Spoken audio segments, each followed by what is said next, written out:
दोस्तों, आज की कहानी है सासू माँ अब मैं दूसरा बच्चा इतना जल्दी पैदा नहीं करूँगी। दोस्तों, कहानी शुरू करने से पहले अगर आपने हमारे चैनल को सब्सक्राइब नहीं किया है तो सब्सक्राइब कर लीजिए ताकि आपके पास पहुंचे हर नया वीडियो। आज सीमा की ताई सास उनके यहाँ आ रही थी।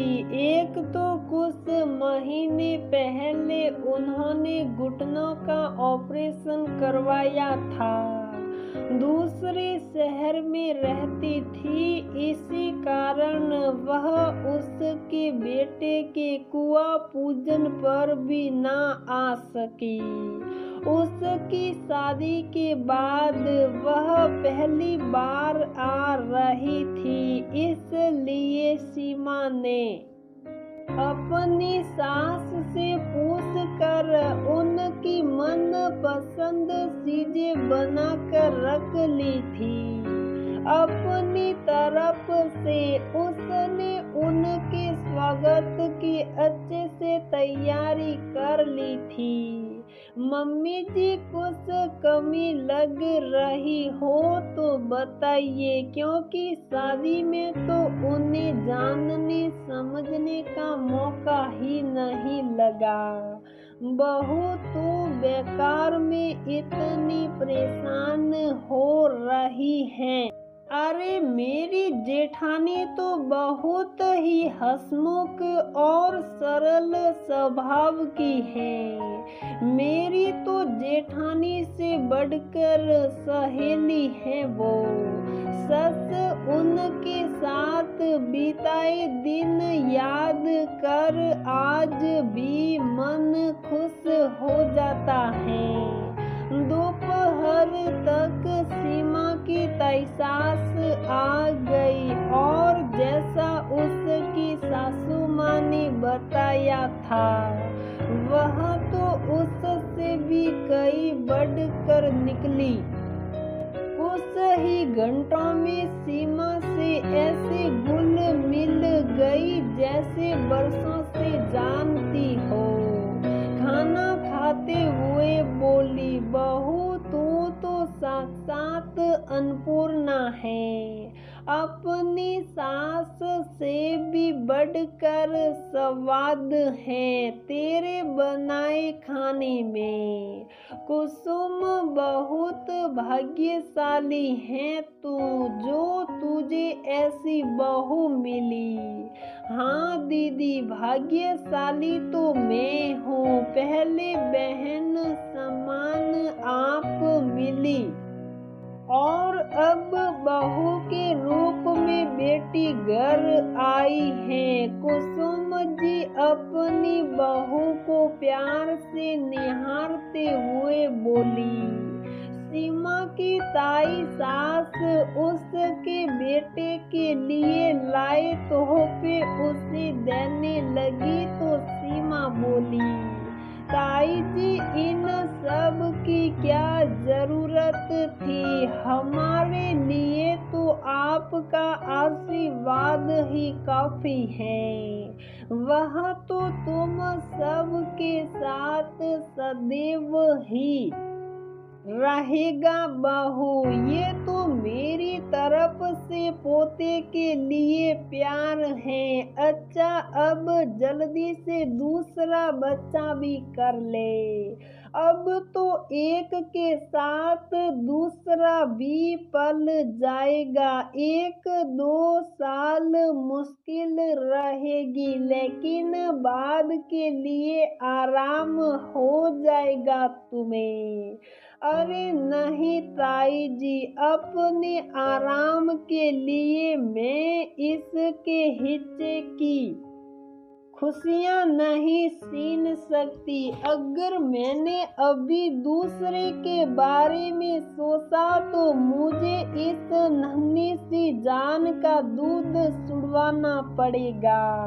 जो इसके साथ अन्याय होगा। एक बच्चे के लिए माँ का दूध कितना जरूरी होता है ये तो आप भी अच्छी तरह से जानती होगी। जब मेरा ही शरीर कमजोर होगा तो दूसरे बच्चे का पोषण कैसे मिलेगा। दोनों बच्चे बराबर होने के बाद कितना समय बिता पाऊंगी उनके साथ, ना ही उनकी अच्छे से देखभाल कर पाऊंगी। मैं माँ हूँ, मैं संभालती नहीं हो सकती।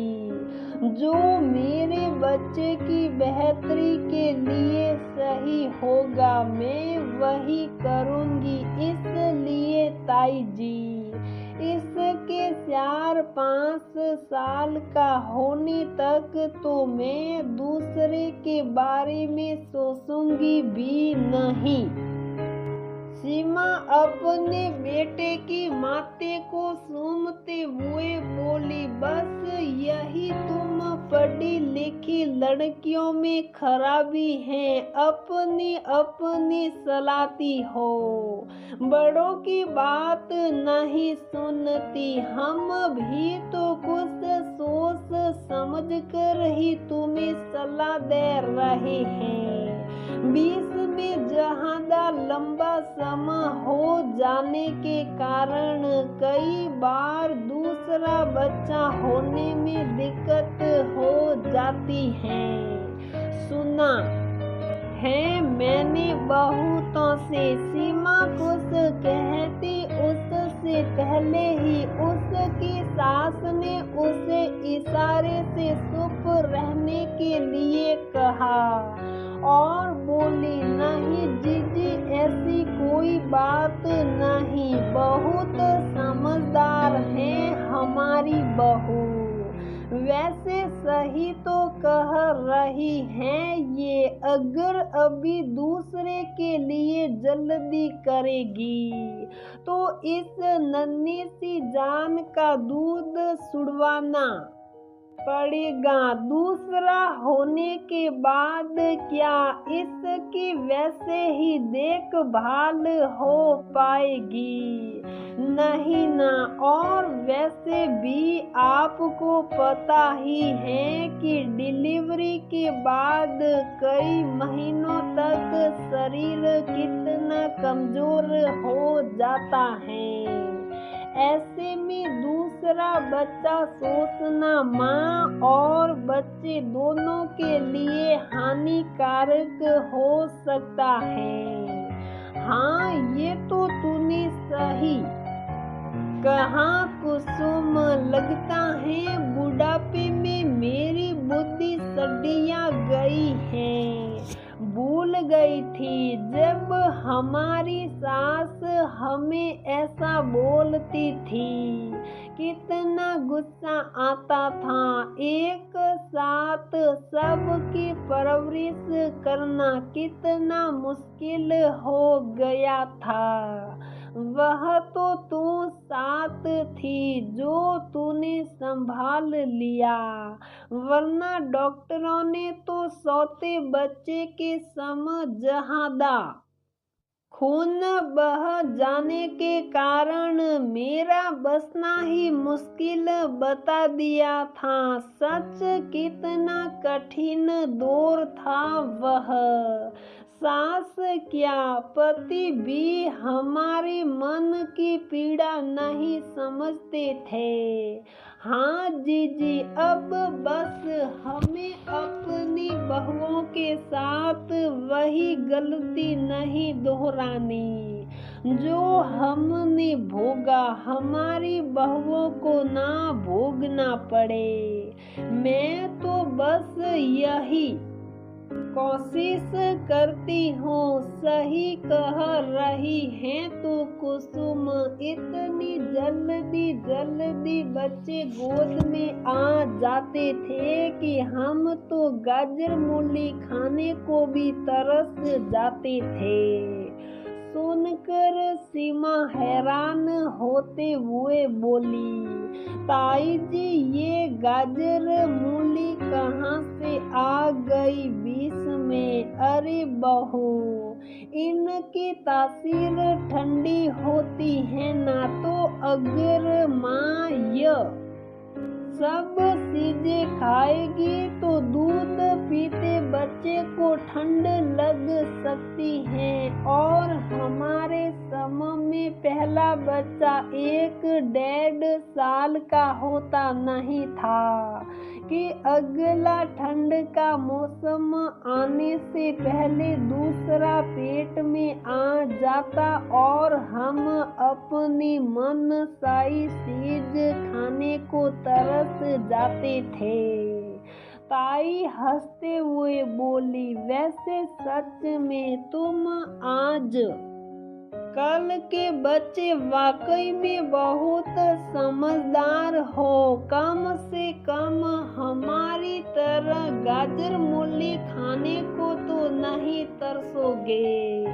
उनकी बात सुन सभी ठहाका मार हंस पड़े। तो दोस्तों, हमारी ये कहानी यहीं पर समाप्त होती है। अगर आपको हमारी ये कहानी पसंद आती है तो प्लीज वीडियो को लाइक करें।